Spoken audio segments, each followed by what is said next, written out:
Hello Year 6, this is the last instalment of your book, The Lost Diaries. So we left it last time where the Queen had been given the chop, 30th of May 1536. I'll say this for the governor, he doesn't hang about. He got married again today, only 11 days after Anne got the chop. Anne had to wait 7 years for the crown, but Jane only had to wait 7 months. Anne was Queen for 3 years, so if the governor runs true to form and gets rid of Jane as fast as he got married to her, I reckon she's got about 3 months. The latest Will Sommers joke. Question: why did Anne Boleyn get the chop? Answer: because she couldn't afford the steak. The governor thinks this is hilarious. 19th of August 1537. What a summer. No line on the beach for me. The governor asked me if I wanted a working holiday, as he'd been having trouble with loads of northerners. Apparently they didn't like what the governor was doing to the monasteries, so they decided to have a bit of a rebellion. They called it the Pilgrimage of Grace, but I don't know who Grace was. Well, obviously this annoyed the governor, so I had to go to York and Lincoln for a bit of hanging, chopping and burning. Talk about busy. I've done 216 at the last count. The governor told me not to hang or chop the 2 leaders, John Constable and Robert Askey, but to think of something to set an example. I hung them in chains from the city gates until they died of starvation. The governor loved it. 1st of September 1537. After all the chopping I had to do in York, I reckoned it was about time I got an apprentice. I mentioned it to the governor, who said he'd see what he could do. I've almost forgotten about it when Cromwell turned up this morning with a young lad in tow. He looked a right dodgy piece of work, with a nasty twist to his mouth and shifty eyes. I didn't like the look of him at all. He said his name was Wilfred Gumboil. Hard luck, I said. Cromwell told me young Master Wilfred used to be a monk, but his monastery was dissolved, so he'd asked if there were any jobs going. Cromwell thought he wouldn't be interested in chopping people, with him being a monk and everything, but he said he didn't mind. I bet he didn't. From the look of him, Master Wilfred Gumboil was the sort of lad who spent his entire boyhood pulling the legs off frogs. Still, you can't get the staff these days, and I said I'd take him on. Ye son, it's a boy. After a long and difficult labour, the Queen was this day delivered of a bouncing baby boy. England at last has a male heir to the throne. His Majesty King Henry told our reporter, I'm over the moon. At the end of the day, this is the result I've been looking for. Some of the boys came round last night to celebrate the birth of young Prince Ed. It was one hell of a party. Have I got a headache this morning? Wilfred said that he had the best cure for headaches. What's that? I said. He just picked up the axe, stroked it lovingly and smiled. I reckon I better keep a close eye on that one. 15th of October 1537. What a day. All the bells in London have been ringing non-stop. There have been bonfires in the streets, parties all over the place, and the gunners in the tower only stopped firing salutes when the cannon melted. The governor invited me over to Hampton Court to see the new prince, which was nice of him. The fuss they made of that kid, you'd think he was made of china, but I can understand why. If anything happened to him, the governor would be right back where he started. Anyway, I did my bit of who's a good ickle boyin' and left them to it. The Queen seemed a bit off colour, but I suppose giving birth can do that. 24th of October 1537. Queen Jane died early this morning. The governor told the Duke of Norfolk to arrange the funeral and dashed off to Windsor. He can't stand anything to do with death, which is a bit odd when you think of how much of it he's caused. 25th of April 1539. That little greaser Cromwell is very full of himself at the moment. He's got Parliament to pass an act to close down the rest of the monasteries, so that loads of dosh for the governor and the Cromwell too, if I know him. Will Sommers came over to tell me his latest riddle. What's got a neck but no head? He asked. You, after I've given you the chop, I said hopefully. No, the correct answer is a bottle, he replied. I prefer my answer, I said, stroking my axe. He left very quickly. 10th of January 1540. Flippin' heck, someone's for the chop. I've just seen the governor's new wife, Anne of Cleves. Talk about ugly.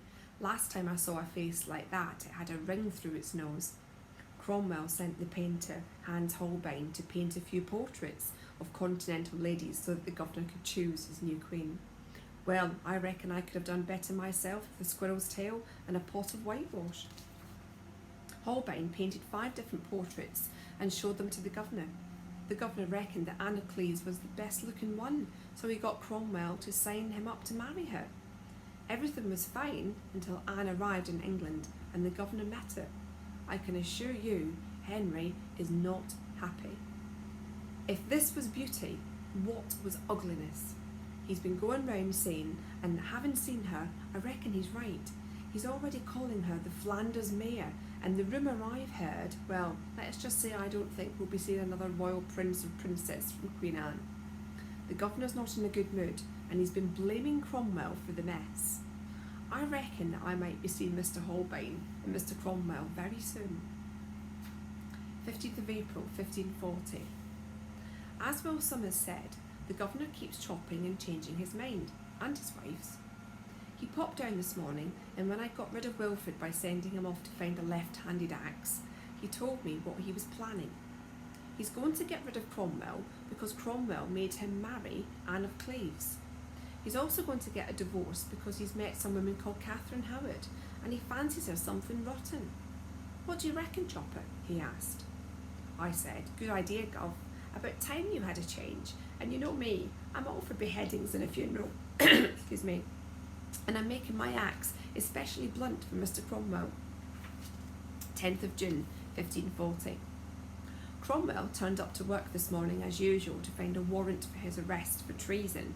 He was absolutely gobsmacked. When they brought him to the Tower, he looked like a bloke who was having a nightmare and couldn't wake up. Serves him right. He sent a lot of people to their deaths on false charges.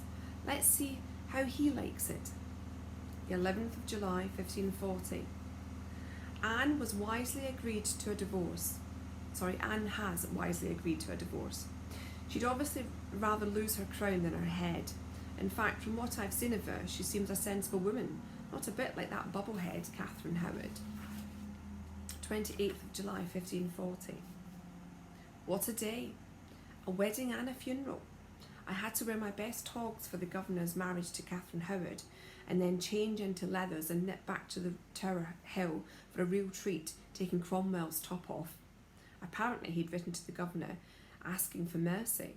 The governor showed me the letter. Most gracious prince, I cry for mercy, mercy, mercy. Honestly, what a coward. The governor winked at me and said, no mercy, Chopper. It took me 2 strokes of the axe to finish the job. My axe wasn't sharp enough. Funny that. 14th of December, 1540. I'll say this for Queen Catherine. She's put new life into the governor. He's frisking about like a spring lamb. Up at 5, church at 7, then he goes out with his hawks until dinner at 10. Not bad for a bloke with a 54-inch waist. Of course, he wouldn't be so fat if he didn't eat like a pig. 28th of May, 1541. Wilfred's first chopping. I knew it would be a shambles, and I was right. Wilfred's a bloodthirsty little swine, but he's got no experience. He volunteered to chop Lady Salisbury, who was 6 to 8 if she was a day. When this poor little white-haired old granny put her neck on the block, he went to paces. He muffed his first swing and panicked. Chop, chop, chop all over the place. Well, you can imagine the mess. 30th of October, 1541. The governor sent for me this evening. When I went in, he was sitting holding a letter, just staring at nothing. I asked him what was up and he gave me the letter to read. It was from Cranmer. It said that Catherine had been having an affair with Francis Dereham. Here we go again. 7th of November, 1541. I was walking to the chapel with the governor when there was a great commotion. The Queen came flying down the corridor, calling for the governor to wait and listen. Before she could say anything, a load of guards caught her and dragged her off, screaming the place down. The Queen was screaming, not the guards. I think she reckoned if she could get the governor on his own, She could talk him round. He thinks so as well, which is why he won't see her. I've been doing some investigating, and I reckon this time the Queen's accusers are right. Dereham isn't the only bloke she's been carrying on with, from what I hear. Stupid girl. I'm afraid she's going to be put on the chopping list. 10th of December 1541. Had to do the Queen's lover today. Thomas Culpeper had admitted adultery. He wasn't allowed the block, but I was kind to the bloke. I lopped his head straight off, clean as a whistle, as he knelt on the ground. Dereham wouldn't admit adultery, so he got the full treatment. I left the disemboweling to Wilfred. It's the sort of thing he likes. Ye son. 5 down, how many to go? King Henry's 5th wife, Catherine Howard, got the chop today. As she was brought to the Traitor's Gate by boat last Saturday, she passed beneath the mouldering heads of the former lovers, Culpeper and Dereham, which still hang over London Bridge. The former queen admitted her crimes and said she deserved 100 deaths. Then the executioner removed her head with one stroke. When King Francis I heard about Catherine's behaviour, he told Ye Son correspondent he was shocked. Je suis shocked, said French Frank. Zut alors, she had done wondrous naughty. 18th of December 1542. The governor's decided to take his temper out on the Scots. He sent an army up there last month, and they beat the Scottish army in a battle at Solway Moss. Apparently King James V was so upset he took to his bed and died, so his baby daughter, born the same day, is now Mary, Queen of Scots. The governor wants her to marry his son Edward, but there's no hurry. After all, Edward's only 5. I hope she likes older men. 16th of February 1543. The governor's in love again with another Catherine, Catherine Parr. This is good news and bad news. Bad news. She's not all that young. Good news. She's younger than the governor. Bad news. She's already married. Good news. Her husband's sick and will probably die. Bad news. She's in love with a bloke called Thomas Seymour. Good news. Thomas Seymour works for the governor. So all the governor has to do is wait for Catherine's husband to die and send Seymour off on a diplomatic mission to Timbuktu, and Bob's your uncle, wife number 6. Ye Son. Crazy king weds wife number 6. Half-witted Henry, the mad monarch of multiple marriages, has done it again. Today he tied the knot with his 6th wife, Catherine Parr. In case Ye Son readers have forgotten, the doughty despot's 5 previous wives were Catherine of Aragon, divorced, 1509 to 1533. Anne Boleyn, beheaded, 1533 to 1536. Jane Seymour, died, 1536 to 1537. Anne of Cleves, divorced, 1540 1540. Catherine Howard, beheaded, 1540 1542. Will wife number 6 get on any better than the other 5? Ye Son says, leave it out, Henry, enough's enough. The governor showed me the paper this morning. He also told me to go and see the editor and have a quiet word with him. 14th of July 1543. I took my axe and had a quiet word with the editor of Ye Son, and then gave his widow a few crowns to be getting on with. 8th of July 1544. The governor's off to France. He's already had another go at the Scots and now fancies a crack at Francis, so he's going to attack Bologna. If you ask me, he just wants to bring back some cheap booze. He's told everyone Catherine is in charge while he's away. I'll admit I had my doubts about her, but she's turning out to be just what the doctor ordered. She even gets on with the governor's daughters. Well, I quite like Elizabeth myself, but the Queen even likes Mary. I didn't think it was possible. 30th of September 1544. The governor landed at Dover today, having captured Bologna, and has come back with the spoils of victory and loads of duty-free.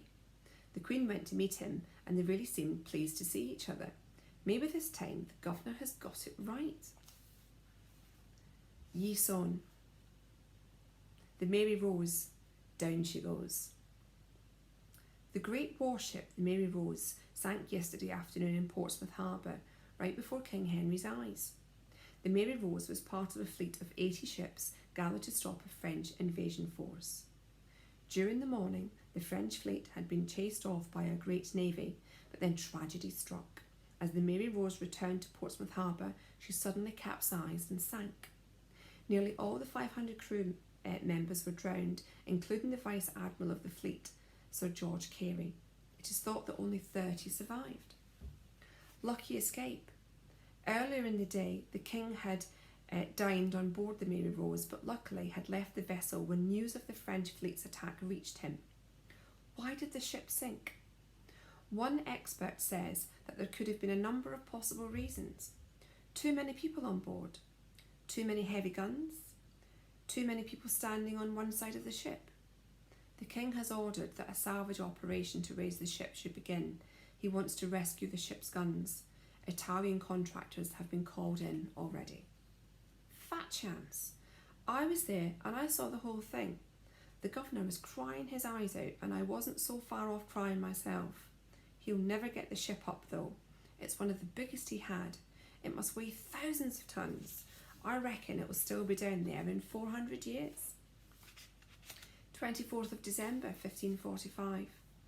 The governor's been taken ill again. He's never really been well since the Mary Rose went down. He had an attack in March, but this is worse. The doctors are useless. They can't do a thing for him. Even Will Summers can't cheer him up with his bad jokes. Doesn't look like he's been much of a Merry Christmas at court this year. 18th of June 1546. My heart's not in my job anymore. The governor doesn't seem interested in anything these days. He's got so fat we had to rig up a hoist to get him up and down the stairs and another to get him in and out of bed. Servants have to carry him everywhere. Without the governor in control, everyone at court is trying to get power. Young Wilfrid has become very pally with the Howards, who blame me for executing Catherine. He's after my job as young Wilfrid, and if the governor dies and he doesn't look too good to me, I reckon I'll be for it. Had to burn another heretic today. Young woman called Anne Askew. I don't mind chopping people for proper reasons, like murder and treason, but chopping somebody just because they don't agree with someone's view on religion isn't right. So before we lit the fire, I hung a bag of gunpowder round her neck to make it quick, and it was. But when we had to hand the body back to her family for burial, it took us half the night to find all the bits. 12th of December 1546. Well, we've got distinguished company in the tower tonight. The Duke of Norfolk, Catherine Howard's uncle, and the Earl of Surrey, her cousin. Serves them right.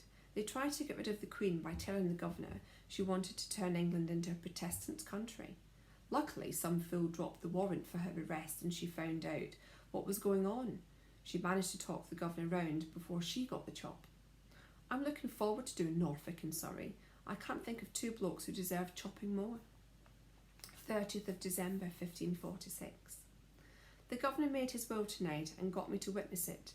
Leaving out all the legal jargon, it says that Prince Edward gets to be king after the governor. He's only 9, so he'll have to have some of the earls to advise him. Excuse me. If Edward dies, Mary will be queen, God help us, and if she dies, it'll be Elizabeth. The governor wants to be buried beside Jane Seymour, and Catherine gets all his property. I witnessed the will and told the governor not to worry. He'd got years in him yet, but I know he hasn't, and so does he. 19th of January 1547. Chopped the Earl of Surrey today. I thought Wilfrid might make himself scarce, as he's supposed to be a mate of Surrey's, but he was there all right, and if he shed any tears, it must have been while I wasn't looking. 28th of January 1547. The governor called me into his chamber last night. I knew he was dying. He was very weak, but he asked me to send a letter to King Francis, which he'd written a few days ago. I hope it gets there before Francis pegs out, as he's on his last legs too. Funny when you think they've been rivals all their lives and now it looks as if they'll die within a few days of each other.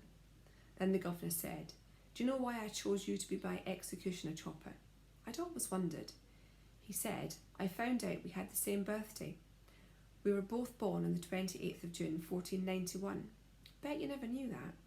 Well, I didn't. He never gave me a present, mean old devil. Anyway, I brought him the Duke of Norfolk's death warrant, but seeing him lying there, I couldn't bring myself to ask him to sign it. He said, "I'm dying, Chopper," and I said, "I know, Governor." He asked me to send for Cranmer, so I did, and Cranmer was with him when he died this morning at 2 o'clock. 15th of February, 1547. Something spooky happened last night. The governor's coffin had been bounced around a fair bit on its last journey to the chapel at Windsor Castle, and it split open. Some blood from the body dripped out, and a dog came trotting in and licked it up. I remember when the governor sent Catherine of Aragon away, a Spanish priest had said he should be as Ahab and the dogs would lick his blood. It made me cold all over. When I got back to the tower, young Wilfred was waiting for me. He was being very considerate. Had I had a good journey? Would I like to warm my feet? How about some sack? All very suspicious. The Duke of Norfolk has got friends at court who know I've got Norfolk's death warrant.